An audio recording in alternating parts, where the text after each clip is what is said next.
Assalamu alaikum wa rahmatullahi wa barakatuh, and welcome back to Ummah Radio. You are listening to the Arabic class with myself, Abu Mus'ab. Last week, Wednesday, we had started lesson number 3 from the Madinah Arabic course, book 1. And this particular lesson was dealing with what is known in Arabic as ma'rifa and nakira. In English, we call it definite and indefinite nouns. So that is what the first part of the lesson we had done, which was page 14, page 15, right until just about the ending of page 16. From there onwards, a new lesson actually starts, although it's still considered to be part of lesson 3. And because this particular lesson carries on for the next few pages, I said that it would be best to leave that lesson until this week, where it can be explained in detail, inshallah. So tonight we will be continuing on from the same lesson 3, page 16, the bottom of the page, where he starts Najmun and An-Najmu from there onwards. So once again, for those of you who are new to the show, this is a live Arabic class, so the books for you to download if you want to listen in and learn a little bit of Arabic, it's there available on Ummah forum in the Ummah radio section. There's a thread called Wednesday dash Arabic class. In there you can find the download links for the books that we are doing. We're still in the beginning stages, so we are still in book 1 of the Madinah Arabic course. There are 3 books in total, and we're still busy with book number 1. So that's as far as the download links are concerned. And the books itself, as you would listen during the classes, I would read it out and explain it. And there are certain things that are good for you as the student to do as homework, the exercises obviously. And therefore a new thread has been made on Ummah forum in that same Ummah radio section for you. If you decide to do the exercises, you just write it out, take a picture of it, or scan it in, whatever the case may be, and then you post it inside that thread on the forum, and inshallah it will be checked out and basically corrected where necessary. So anyway, that's as far as the homework is concerned. Now, if you have any questions about the class at any time, then you can either send your questions in on that thread itself, although that thread is not checked quite so often. Otherwise, the quickest way is to send your questions in via Skype, the Skype name being Ummah Radio. Okay then, without further ado, we can continue on with the lesson where we had stopped off last time. Like I said, it's the end of page 16. So we start, Bismillah walhamdulillah wa salatu wa salamu ala rasulillahi wa ala alihi wa sahbihi wa man walah. A quick introduction to what we are about to learn here. What we are learning here is what is termed in Arabic, which you'll see now in 2 pages time, is what is known as the sun and moon letters. And I'll explain what the whole lesson is about when we reach there. So for those who do know what sun and moon letters are about, you know at least what this lesson is about right now. But for those who don't know, you'll learn in a moment, inshallah. Any case, pay attention to how I pronounce the words, and that should give you an idea of what is the new thing that we are learning now at this point. So any case, he says Najmun an-Najmu. Najmun, a star, an-Najmu, the star. Rajulun, a man, ar-Rajulu, the man. Deekun, a rooster, ad-Deeku, the rooster.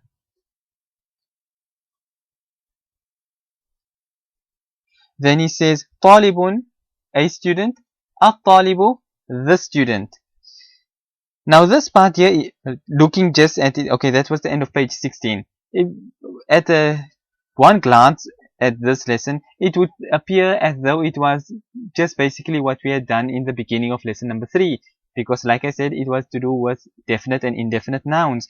And looking at this here, he gives an example of a definite and an example of an indefinite noun. The addition to make it from being indefinite to definite is simply adding this alif and lam onto the beginning of the word. But the lesson is more than just that. If you notice the 4 words he chose here, an-Najmu, ar-Rajulu, ad-Deeku, at-Talibu. He chose these 4 words in particular for this particular reason of it being of the sun and moon letters. which, like I say, will be explained now in a moment. So moving on to page 17, he continues here. Number 1, he says, An-najmu ba'idun. The star is far. Number 2, Ar-rajulu waqifun. The man is standing. Number 3, As-sukkaru hulwun. The sugar is sweet. Number 4, At-talibu maridun. The student is sick. Maridun means sick. Ad-diku jamilun. The rooster is beautiful. Number 6, Ad-daftaru jadidun. The notebook is new. Ad-daftaru means the notebook and jadidun means new.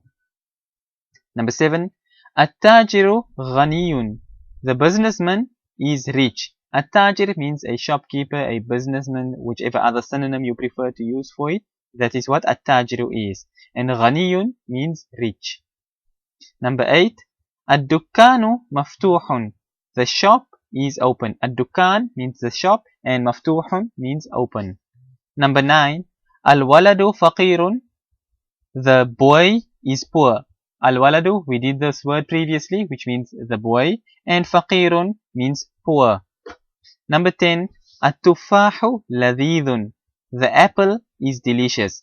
At-tuffah means the apple and ladhid means delicious. Lastly, number 11, he says, At-tabibu tawilun wal-maridu qasirun. The doctor is tall and the patient is short. At-tabib, we did previously, it means the doctor. Tawilun means tall. Thus, wa means and. Al-marid, the patient. Qasirun is short. Okay, now he goes on to the exercises. Tamarinu. Tamarin is plural of tamreen, so it means exercises. There's more than one exercise in this chapter here.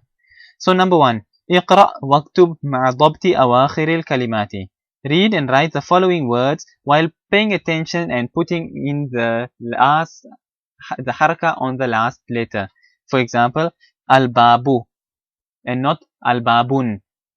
The last haraka, that tanween, that dhammatain or a single dhamma, this is what he is wanting from you in this exercise. So you must write all these following words down here. As you can see, he would put al-qama and an-naj, he put a sakin on the jim, a fatha on the mim and the qaf, and so on and so forth. In certain places, he'll put harakat over there. But the last letter he leaves completely blank because he wants to see whether you have understood the last 3 lessons and put it into practice over here, thereby being able to put the correct endings on the words. So this is the purpose of this exercise.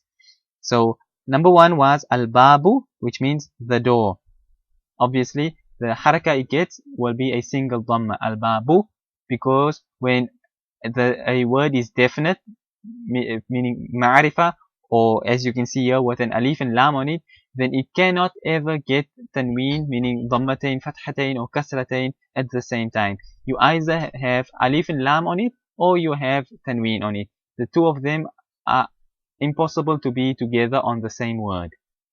So that is why it would be al-babu and not al-babun. The next one is at-tajiru, the businessman. Then an-najmu, the star. Al-qamaru, the moon. Ad-diku, the rooster. Al-ma'u, the water. As-sariru, the bed. Al-baytu, the house. Al-masjidu, the masjid. Al-rajulu, the man. As-sukkaru, the sugar. Al-waraqu, the paper. Waraq means paper. That is the end of exercise number 1. Obviously, I've explained how you do exercise number 1.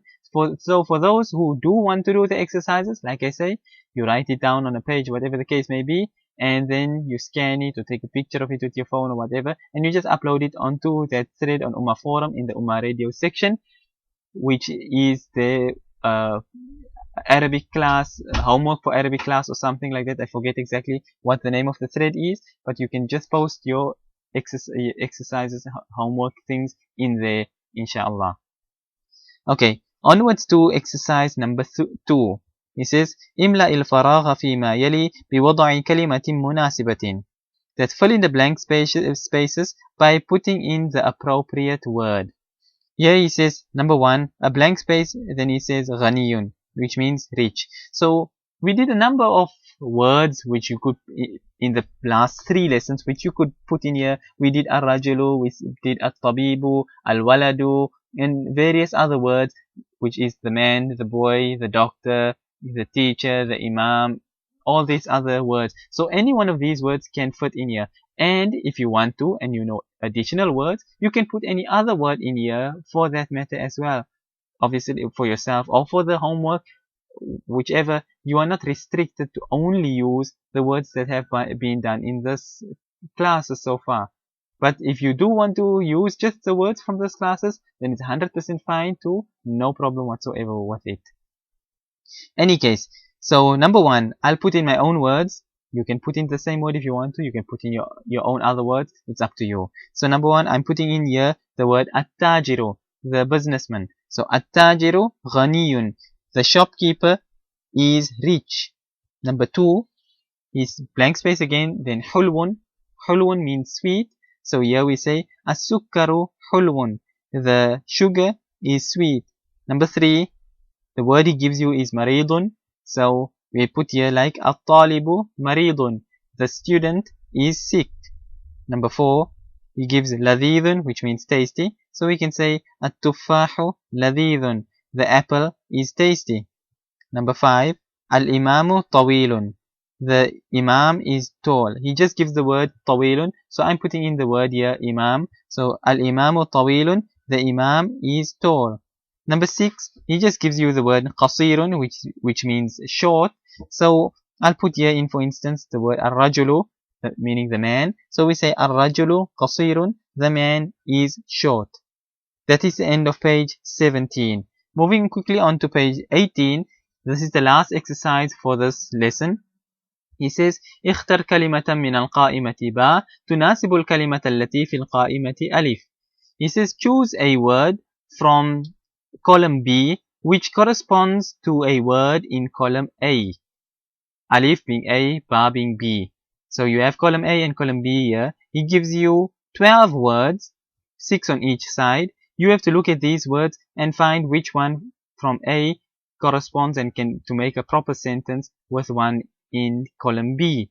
So if you look here in A, we have at-talibu, and obviously the words from column A and B is not standing next to one another. Otherwise, the first one of column A is at-talibu, meaning the student. First one of column B is ladhidun, which means tasty. And we would not be saying at-talibu ladhidun, the student is tasty, not unless you are a cannibal eating people up, then perhaps you may make such a statement. But in any case, for this purpose here, you are only going to be using each word once from each column and make decent, meaningful sentences. So if we look here, we're sitting with at-talibu, ad-dukkanu, at-tuffahu, al-ma'u, al-hajaru, and al-qalamu. These are our words in column A, meaning in order: the student, the shop, the apple, the water, the stone, and the pen. And column B says ladhidun, maksurun, thaqilun, maftuhun, maridun, and harun. In order again: tasty, broken, heavy, open, sick, and hot. So now we look at the word at-talibu, the student. We're not going to say he's tasty or he's broken or he's heavy or he's open. We would more likely, out of these choices here, we would say that at-talibu maridun, the student is sick. Although it's possible you can say the student is heavy, but here, because each word is only to be used once, if we put heavy for him, then we would have a problem finding another word from column A to correspond with the word maridun. So therefore, at-talibu maridun, the student is sick. Number 2, ad-dukkanu, we would take the word maftuhun. So we say ad-dukkanu maftuhun, the shop is open. Number 3 is at-tufahu. So we would say at-tufahu ladhidun, the apple is tasty. Number 4, al-ma'u, we would take the word harun. So al-ma'u harun, the water is hot. Number 5, al-hajaru, we would take the word thaqilun. So we say al-hajaru thaqilun, the stone is heavy. And lastly is the word al-qalamu, and the last word which is left from column B is maksurun. So therefore we would say al-qalamu maksurun, the pen is broken. Now finally he gives you a quick repeat of the new words which were done in this lesson that you didn't do previously. So he says al-kalimatul jadidatu, the new words. Number one, hulwun, which means sweet. Maridun, which means sick. Ad-dukkanu, which means the shop. Ghaniyun, which means rich. Tawilun, meaning tall. Faqirun, meaning poor. Qasirun, meaning short. And at-tufahu, which means the apple. Now here, finally on page 19, they give you the sun and moon letters, which I told you about previously when we started this lesson. At the end of page 16, I said that the purpose why he mentioned those four words in particular is because he was alluding to this lesson over here. So anyway, he says al-huruf al-qamariyatu wal-huruf al-shamsiyatu, the moon and the sun letters. I'll read the letters out for you. First the moon letters and you listen to it, then the sun letters and you listen to it, and you see from your side if you can tell what are the differences between the two. So in any case, I'm going to read the moon once. He says al-huruful qamariyatu, the moon letters. He says alif al-abu, ba al-babu, jim al-jannatu, ha al-himaru, kha al-khubzu, ain al-ainu, ghain al-ghada'u, then al-famu, al-qamaru, al-kalbu, al-ma'u, al-waladu, al-hawa'u, and al-yadu. Now let me read the sun letters for you and then you hear the difference. Al-huruf al-shamsiyatu, the sun letters. And these letters are ta, at-tajiru, sa, al-thawbu, dal, ad-diku, dhal, al-dhahabu, ra, al-rajulu, za, al-zahratu, then continuing on as-samaku, al-shamsu, al-sadru, al-dayfu, al-talibu, al-dhahru, al-lahmu, and al-najmu. If you listen to the difference in the words, this is what makes them sun and moon letters.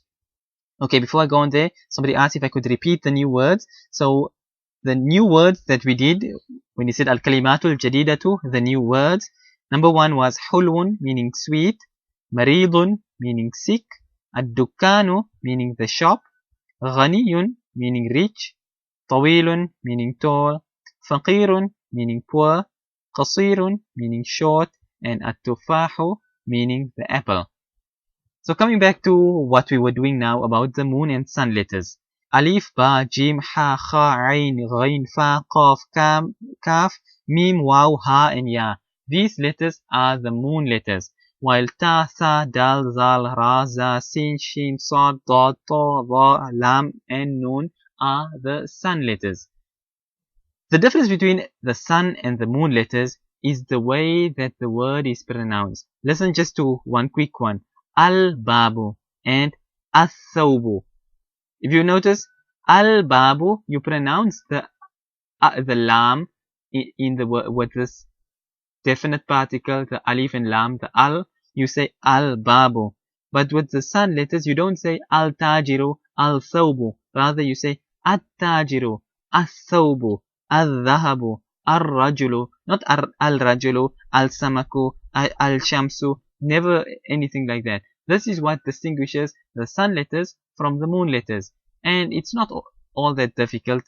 If you just basically, as you come to know anything about Arabic, the minute you hear a word, you'll automatically know whether it is a sun or a moon letter. But if you want to memorize them, then this is the order, like this: alif, ba, jim, ha, kha, and so on and so forth. These are moon letters, and on the other side will be the sun letters. So in any case, al-abu, like this, you pronounce the lam. You put a sakin on the lam. So al-abu, al-babu, al-jannatu. But with the sun letters, you get a tashdeed, a shaddah, which goes onto the letter of the word itself. So you bypass the lam altogether. So you, like I said, you don't say al-tajiru, but rather you join right over the lam. It's as though you're taking the lam entirely out of the sentence. And so you say at-tajiru, as-sawbu, ar-rajulu, as-samaku, ash-shamsu, and so on and so forth. So now anyway, to repeat the words, just so you can get the vocabulary down, Al-Abu, the father. Al-Babu, the door. Al-Jannatu, the garden. Al-Himaru, the donkey. Al-Khubzu, the bread. Al-Ainu, the eye. Al-Ghada'u, the breakfast. Al-Famu, the mouth. Al-Qamaru, the moon. Al-Kalbu, the dog. Al-Ma'u, the water. Al-Hawa'u, the wind. And Al-Yadu, the hand. These were the moon letters. Al-Waladu, the boy. So those were the moon letters. The sun letters, At-Tajiru, the shopkeeper, the businessman. Al-Thawbu, the cloth. This is the literal linguistic meaning of the word Athawbu, which means the cloth. But you will also, the cloth or the clothing, and okay, you'll find like the long kurta that the Arabs wear, they call it a thawb as well. So both words would be this exact same word here, athawbu. So if you are referring to that in particular, you would use the same word, and context will be able to explain whether you mean a thawb, as in people call it a thawb, or whether you are talking about just some clothing in general. So context will tell you that, but literally it's exactly the same word for both of them. So in any case, athawbu, the clothing. Then addiku, the rooster. Al-dhahabu, the gold. Al-rajulu, the man. Al-zahratu, the flower, the rose. As-samaku, the fish. Ash-shamsu, the sun. As-sadru, the chest. Al-dayfu, the guest. Al-talibu, the student. Al-dhahru, the back. Al-lahmu, the meat. And An-najmu, the star. Okay, Az-zahratu, which was done earlier, is actually the flower. I said the rose, but it's actually the flower. So that is the end of page 19. Hopefully that should give you a decent understanding of what is the purpose of sun and moon letters, and rather what is the difference between them, how you pronounce a sun and a moon letter. So now here, continue on to page 20, he now puts into practice what you just learned now a moment ago, the sun and moon letters. So he says tamrinun, and here you see he used singular, tamrin, which is singular meaning just exercise, because there's only one exercise for this portion. So it says اقرأ الكلمات الآتية واكتبها مراعيا قواعد نطق الحروف القمرية والشمسية. He says, read the following words and write them, keeping in mind the principles of pronouncing the sun and moon letters. Again, like I say, the exercises are rather very simple. It's what you did in the lesson. As long as you understood the lesson, you should have no problem whatsoever with the exercises. So what he wants from you in this exercise here is, again, for you to write these words down, obviously focusing on the haraka of the last word, whether it's fatha, fathatain, kasratain, whatever, and whatnot, and obviously writing it properly when you are doing your homework. And also you're supposed to read this out as well. So as you read it out, the listener will know whether you are able to tell what is a sun letter and what is a moon letter, because the first letter in this exercise is al-baytu, the house. So if you understood the sun and the moon letters, you would not be saying ab-baytu, but rather you'd be saying al-baytu. And the next one, ad-diku, you won't be saying al-diku, but rather you'd say ad-diku, because al-baytu is a moon letter while ad-diku is a sun letter. So as long as you understood the lesson, then the exercise is child's play.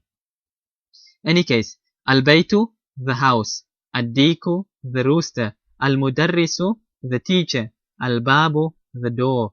Al-talibu, the student. As-sukkaru, the sugar. Ad-daftaru, the notebook.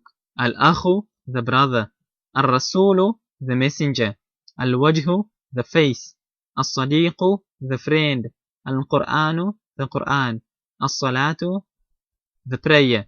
Al-Ka'batu, the Kaaba. Al-Ra'su, the head. Al-Isba'u, the finger.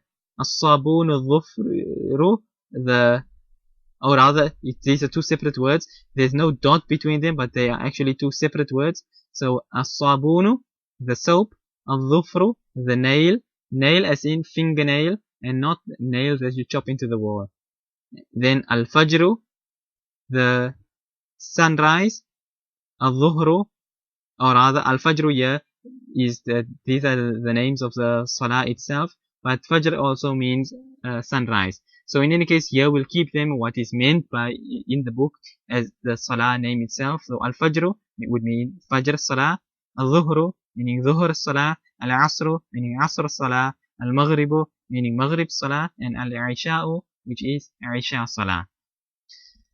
So here from this exercise itself, we learn a couple of new words to add to the vocabulary. These words are Al-Akhu, the brother, Al-Rasulu, the messenger, Al-Wajhu, the face, Al-Sadiqu, the friend, Al-Qur'anu, the Qur'an, Al-Salatu, the Salah, Al-Ka'batu, the Kaaba, Al-Ra'su, the head, Al-Isba'u, the finger, Al-Sabunu, the soap, Al-Dhufru, the nail, and then of course we know Fajr, Zuhr, Asr, Maghrib, and Isha.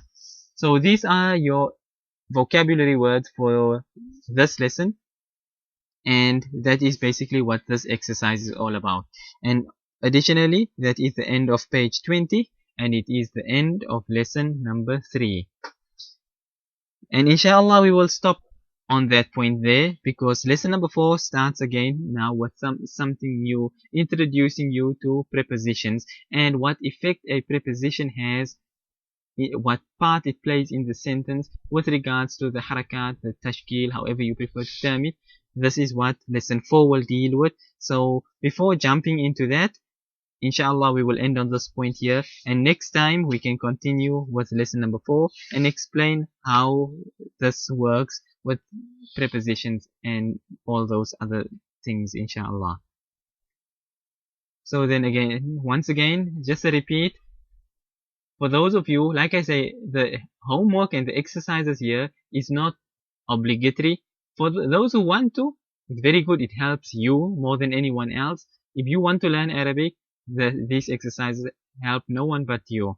So if you decide to do the exercises, the thread where you can post your completed exercises is on Ummah Forum in the Ummah Radio section, called, you won't be able to miss it. It's something Arabic homework thread, something of the sort. You'll see it first time, and inshallah you post your, whether you take a picture of it or you scan it, and whatever the case may be, of your exercises that you have done properly, translating it, and most importantly putting the harakat especially on the ending letter of the word, of each and every single word. So if you do that exercises, and then you can post it in that thread, inshallah, and it will then be checked out and corrected where, if and where necessary, and then inshallah we can move on from there. So on that point we will end here for tonight, and we say وصلى الله وسلم وبارك على نبينا محمد سبحان الله وبحمده سبحانك اللهم وبحمدك نشهد أن لا إله إلا أنت نستغفرك ونتوب إليك. Once again, don't forget, tomorrow night being Thursday, it is the Islamic question and answer class. So if you have any questions, you can already send it in from now to via Skype name being Ummah Radio. Of course you can send again your questions in tomorrow night as well, but obviously the sooner the better, so that you don't forget about it. Additionally, a new thread will be made on Ummah Forum in the Ummah Radio section, just to say question and answer show on Thursday 16th of January 2014, and inshallah then you can post your new questions in there as well. So that's how things stand now at the moment for tomorrow night. So on this point we will end, and see you then, same time, same place, 8:30 p.m. GMT, only on Ummah Radio. So I'll be out now, logging off. Assalamu alaikum wa rahmatullahi wa barakatuh.